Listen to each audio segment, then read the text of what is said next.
Sobat UB Radio, saatnya kita simak Ustadz Menjawab. Persembahan UB Radio, media cerdas dan inspiratif. Assalamualaikum Pak Ustadz, saya Rizal dari Fakultas Ilmu Ekonomi dan Bisnis Universitas Brawijaya. Yang ingin saya tanyakan Pak Ustadz, Husnul Khotimah ini kan tentunya menjadi harapan kita semua setelah meninggalkan dunia ini. Nah, bagaimana Pak Ustadz cara meraih Husnul Khotimah? Assalamualaikum warahmatullahi wabarakatuh. Sobat UB Radio, berbicara tentang Husnul Khotimah, memang banyak sekali orang-orang yang ada di sekitar kita menginginkan hidupnya atau setiap aktivitasnya Husnul Khotimah. Utamanya seorang pekerja, seorang pelajar ingin memiliki Husnul Khotimah. Seorang pelajar jika masuk ke dalam perguruan tinggi ingin keluar dari perguruan tinggi tersebut dengan Husnul Khotimah, keluar dengan baik, dengan nilai yang sempurna. Itu adalah Husnul Khotimah di mata manusia. Namun berbeda dengan Husnul Khotimah di mata Allah Subhanahu wa Ta'ala. Imam Sufyan Ats-Tsauri mengatakan ada 4 ikhtiar yang bisa kita lakukan agar nantinya mendapatkan Husnul Khotimah di akhir hayat kita. Yang pertama, menjaga iman dengan istiqomah. Istiqomah yang seperti apa yang harus kita jaga agar iman kita terus bertambah dan terus bertambah? Yakni seperti yang dijelaskan oleh Allah Subhanahu wa Ta'ala dalam surat Ali Imran, Rabbana la tuzigh qulubana ba'da idh hadaitana wa hab lana min ladunka rahmah innaka antal wahhab.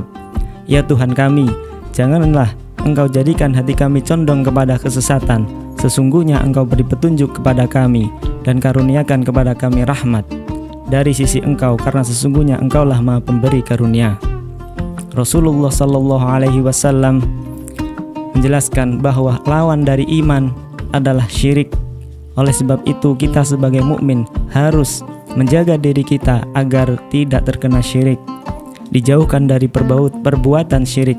Rasulullah mengajarkan berdoa kepada Allah Subhanahu wa Ta'ala dengan doa, Allahumma inni a'udzubika an usyrika bika wa ana a'lamu wa astaghfiruka lima la a'lam.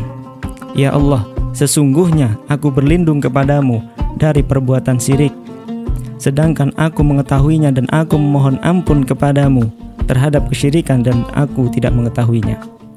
Yang kedua yang bisa kita lakukan adalah berikrar, berjanji untuk memotivasi keimanan kita agar keimanan kita senantiasa bertambah.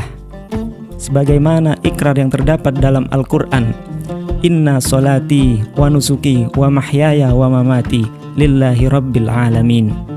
Sesungguhnya solatku, ibadahku, dan hidup dan matiku hanyalah untuk Allah, Tuhan semesta alam. Ikrar ini apabila terus kita ucapkan, kita tanamkan ke dalam diri kita, insya Allah iman kita akan senantiasa bertambah dan bertambah. Bahkan Rasulullah SAW juga mengajarkan dengan ikrar yang berbeda. Raditu billahi rabba wa bil islami dina wa bi Muhammadin nabiyya wa rasulah. Aku ridho Allah Tuhanku, Islam sebagai agamaku, dan Muhammad sebagai rasulku. Nabi Yusuf alaihissalam juga mengajarkan doa agar kita menggapai Husnul Khotimah sebagaimana disebutkan dalam Al-Quran, Tawaffani musliman wa alhiqni bis sholihin. Wafatkan aku dalam keadaan Islam dan gabungkanlah aku dengan orang-orang yang soleh. Yang keempat, senantiasa berzikir kepada Allah. Allah Subhanahu wa Ta'ala memberikan janji yang mengerjakan pasti akan memberikan, karena Allah tidak mungkin menyelisihi janjinya. Fa'adkuruni wadkurkum. Ingatlah kepadaku, niscaya aku akan ingat kepada kalian. Itu adalah janji Allah. Jika kita senantiasa mengingat Allah, maka Allah akan terus mengingat kita. Bagaimana kita mengingat Allah? Tentu dengan memperbanyak ibadah. Salat kita, puasa kita, zikir kita, doa kita, semuanya agar senantiasa kita terus didekatkan kepada Allah Subhanahu wa Ta'ala. Tatkala kita menjelang ajal, tidak ada yang dapat menemani kita. Mungkin keluarga kita tidak akan bisa menuntun kita lebih lama.